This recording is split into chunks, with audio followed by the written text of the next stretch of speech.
What's good, y'all? This is China, and I'm here at the Indie as Fuck podcast. I got my girl, Yoshi Vintage. Girl, what makes you indie as fuck?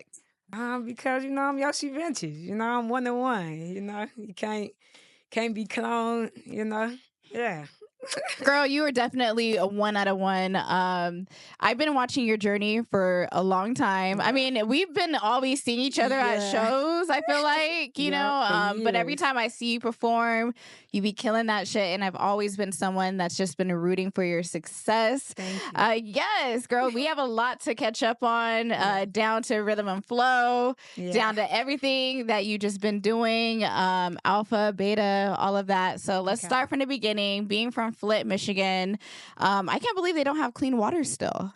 Still don't have clean water. I am very confident that the water situation caused a lot of people to have autoimmune diseases. I'm pretty sure that's why I have an autoimmune disease. I have lupus. Okay. And I think it was caused by the water, for sure. Really? 100%. And it's been damn near like two decades. Like, which I think is it was longer ridiculous. than that, which is crazy. They don't tell you that something is a problem until people start dying.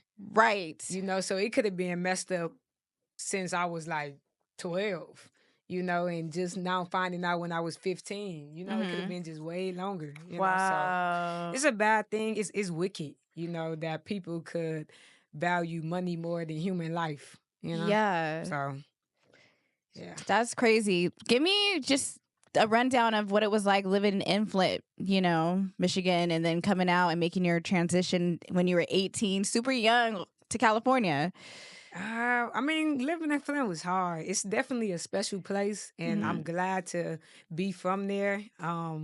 It's so special. It's so gritty, but the grit is beautiful. It's just everything that makes me who I am. But it definitely was hard. We grew up, homeless, living in motels most of my life. My mama was so solid, though. She never made me feel any less than any other kid who had more. Yeah. So watching her always grind and make it happen, it made me know that I can become somebody. Right. So that's why I wasn't scared to move to LA. It was very easy to make that transition because I'm like, I watched my mama grind. I know I can do it then. What was that step? Who gave you the steps to moving to LA, or did you just literally hop on a plane and just decided to figure it out when you got here? I ain't even hop on the plane. I ain't even had no idea. I hopped on the Greyhound. Oh, shoot. So you just off the faith of God, or what? Off the faith of God. I was just like, man, I wanted to live in LA since I was like in the 7th grade. I had wrote a mood board. Yeah. And at the end of it, it said, when I turn 18, I'm going to move to LA. And my family thought I was tripping because they was like, you don't know nobody in LA. How you going to move to LA? But I knew I was going to get there. I don't know where they was going to get to, but I knew I was going. But it was honestly just off the strength of just, faith and just knowing where I wanted to go in life since I was like 12. I always knew who I was, what I wanted to be.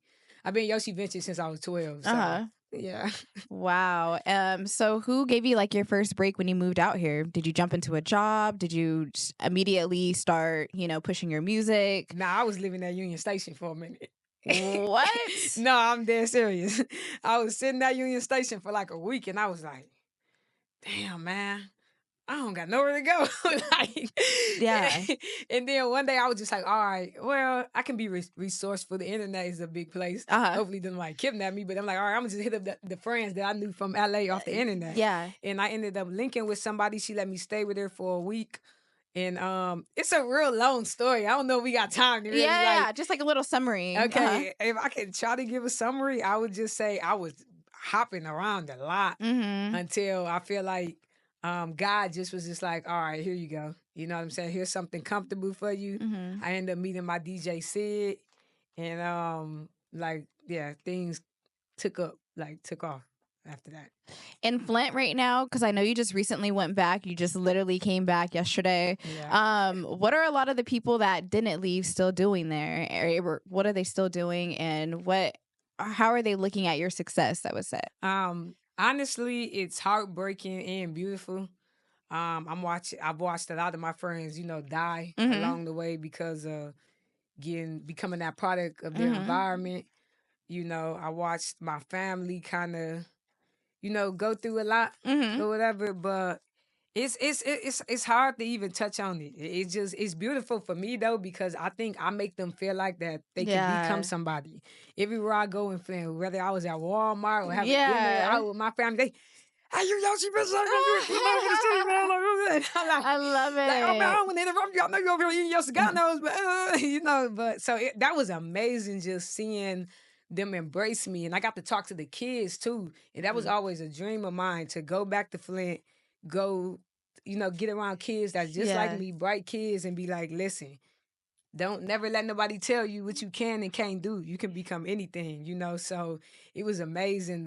Shout out to D-Go and shout out to Nico. They put that together for me to talk to the kids and let them know that it's possible to make it out of Flint and become somebody. So I'm glad to be a city hero. Yes. And then from Flint to Netflix TV screens or Rhythm and Flow. Talk about that whole experience. Man, and how did you get on there? What was like the audition process and all of that?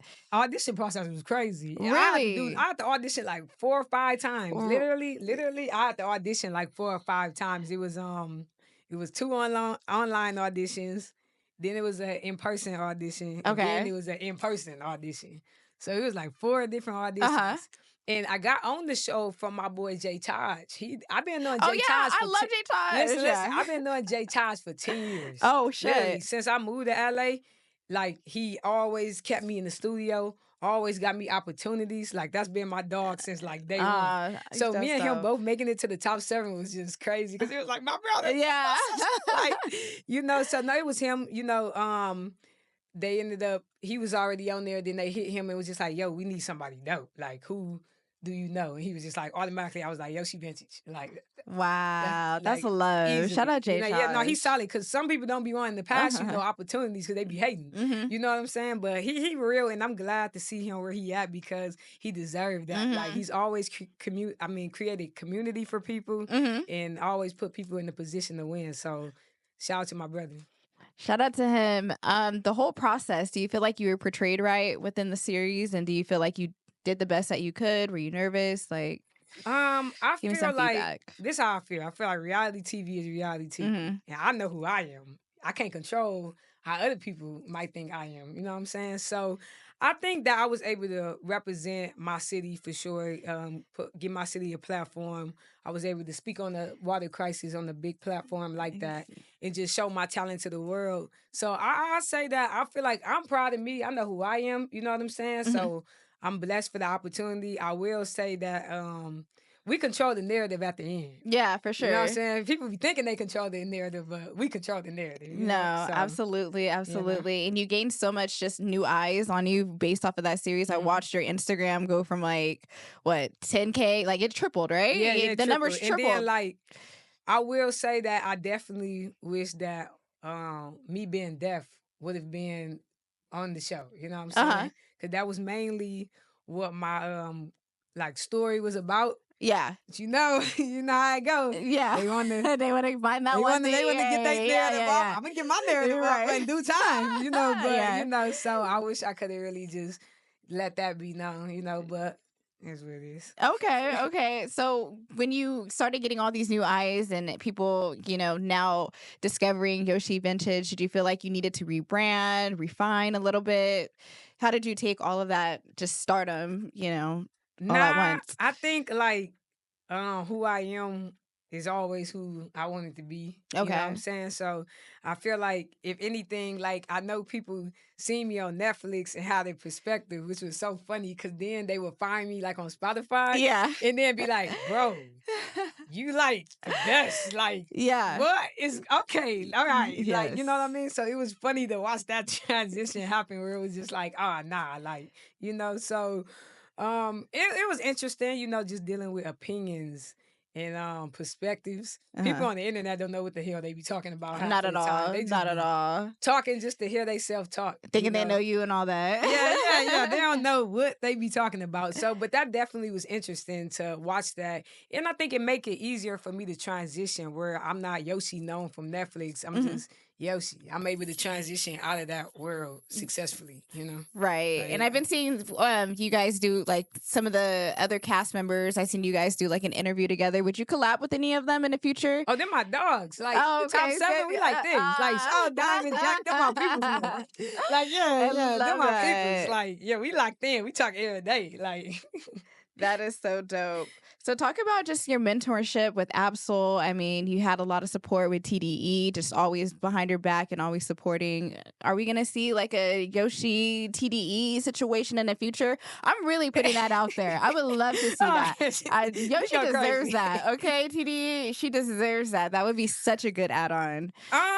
you know, them, they like my cousins. Yeah. If that makes sense to you. You know what I'm saying? Okay. Like they're like the cousins of my situation type vibe. You know what I'm saying? Yeah. So Soul is my uncle. Not for real, but yeah, I call him, you know what I mean? I call him Unc or whatever. So it's a family thing more than like a music thing type, you know what I'm saying? So I don't know. You don't know what the future holds, but them like my cousins. Yeah. You know, basically. Hey, those are some pretty cool cousins to have. I ain't gonna lie. That's super dope. Talk about just your manifestation. You've always been so big about your self-love journey and the steps that you've been taking to just kind of get to where you are now. What are some of the tips that you have for people that are also kind of going through that or trying to find the confidence? I think when I was younger, you know, coming from where I come from, going through a lot of the stuff I went through, I think it made me very combative. Combative. Like, if I feel like you're threatening my nature in any type of way, like, I will, you know what I'm saying? I will, like, jump up like a lioness. That's what I am, a Leo. You know? So I think the older I got, I started to learn how to balance that, where it's not like thinking that everybody is against me or just trying my best to find that confidence in myself to know that God will guide me wherever I need to be, and God will bless me, and just it's a journey. Self-love is a journey. You know what I'm saying? Like, you know, I don't want to be cliche and be like, oh, you gotta love yourself, gotta be yourself. It's definitely a journey. Yeah. You know, it takes a lot to get to that point where you're confident in yourself completely. Absolutely. So I think it just took me getting older. Just even also accepting that I'm deaf, wearing my hearing aids. I was embarrassed of it for a very long time. I didn't want people knowing I was deaf because first of all, I don't like having like a weakness or something. I don't like pity. I'm gonna figure it out regardless. I don't need your, you know what I mean? I don't need your pity. Like, I'm always grind it out and get to where I want to be at. So I think it's just self-love is a journey and just trusting God, you know, 100%. And you do it so well, and you have such a huge community of support. Talk about your fans. Do you consider them Rose Garden? Like, I saw you on your Instagram story. It's the Rose Garden and it's the Trench. Okay, like it's two of them. They're like in combination. It's like the Rose Garden and then it's the Trench. Okay, what is the difference between the two? Okay, the Rose Garden, they like the day ones, basically. Okay. Like, they been with me since I had the big hair with the roses. Yeah, you know that. Yeah. That was a phase. I used to be. Why ain't nobody ever tell me I was looking crazy back then? I looked crazy. You were looking unique. Like, it was your style. It was like, it was your Look, that's a nice way to say you look crazy. That was your style. I liked it. No, like, you know, that's the day ones. The Rose Garden is the day ones. The Trench, like, they like the stands. Okay. You feel me? They the ones that's gonna go to war for Big Yoshi. You feel me? And so I feel like I'm proud to see how it went from me moving to LA and only knowing 2 people to I can walk into Target and somebody be like, you Yoshi, what's up, my man? You know what I'm saying? Like, it's cool watching that transition. Like, I'm so proud of myself, and like, you know, I feel like I don't have no final form. I'm gonna keep evolving until I die. Seriously, and I've been seeing the evolution. You've been staying in the studio. I know that you always choose quality over quantity, which is why it kind of took you a while to even drop your EP, which you dropped last year, and your album. What made you want to drop them so close to each other, especially when you held off on music for so long? You just like hit us back to back. Seriously. What's crazy is like all them songs was made like in a month. Shit. Okay. I wasn't holding on to them songs. The concept was a couple years. Like, Alpha and Beta had been my album concept for like 3-4 years. The music just didn't exist. The only song that probably existed was Alpha and On God with DayLyt. But the rest of them songs was songs like I made right before we like put them out. You know, I just locked in. It was just like, all right, I gotta get this done. So, I think I value the quality of the music. I don't really like to just put out music for no reason. I like to have intention behind everything I'm doing. Yeah. I like to be I like to have a story. I know people say conceptual albums is like dead, but I don't believe that. I like having a reason to be on the record. I don't like to rap just to rap. I like to have a reason I'm doing it. You know what I'm saying? So Alpha and Beta was just about me. Like I'm an alpha and beta woman just in general. I can be soft. I prefer not to though. Like you know, that's just the vibe, you know. So yeah, it was interesting. It was a growing process for me. Why one EP and one album and not just 2 albums? So both of them is EPs. Oh, both of them are EPs. Yeah. So okay, but I know that you had another album and I was trying to find it and I was like, where's this album at? I took it off. Okay, so I'm not tripping. All right, no, you're not tripping. It was called 4. It was called 4458. Yeah, I was like, I could have sworn she had another album. Yeah, no, it was 4458. I dropped that back in 2017, and I took that down because I didn't like some of the stuff I was saying on it.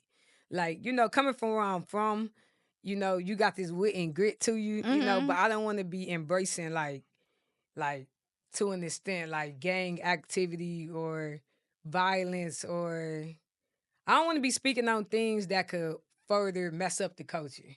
You feel me? And I feel like I was in a real dark place when I made that project, and I just don't want. I believe words is spells, so I believe anything you put into the universe is gonna come back to you. So I had to take it down. People was mad, but I had to take it down. I said the Lord. Like you feel me? So it'll never see the light of day anymore, like at all. You'll never. I might remaster it and take some lines if I can find the sessions and change some songs, but some lines, some words just can't be in there. You feel what I'm saying? I know what I represent, and I know the journey I'm on. And if it don't represent, like if it's not a reflection of God, then I don't, you know, no. I love that. You know, the journey that you're on. So 2025, what is this journey looking like for you? Just like, you know, continuously growing, and I'm just about to become the greatest of all time. That's just I feel really, it. You got the energy for it too, That's girl. just that. Like I feel like Alpha. I took a lot of time to just hone my skills and help mold myself, and like I'm just finally at a place where I know where I want to go. I know exactly what I want to do. I know, I know what I want to do. So we're getting a lot more music this year, then. A lot more, yeah, definitely. A lot more music, just a lot more everything. Like, I'm about to just be acting a fool. Like, you know, and just really embrace myself and really just put myself out there and not be scared to getting over the fear of looking stupid. You know what I'm saying? I feel like that's the key to success. You can't be afraid to look like a damn fool. Right. Hey, because at the end of the day, you are you. You are one of one. And Big Rose, Yoshi, you're amazing. Thank you for coming down to the Indie as Fuck podcast and blessing us. I can't wait for your mic performance. What song are you going to do today? Yes. What song are you going to do for the mic performance? Oh, we're going to do Homecoming Queen. Okay. It's new. It's new. Well, stay tuned for that performance, y'all. Peace.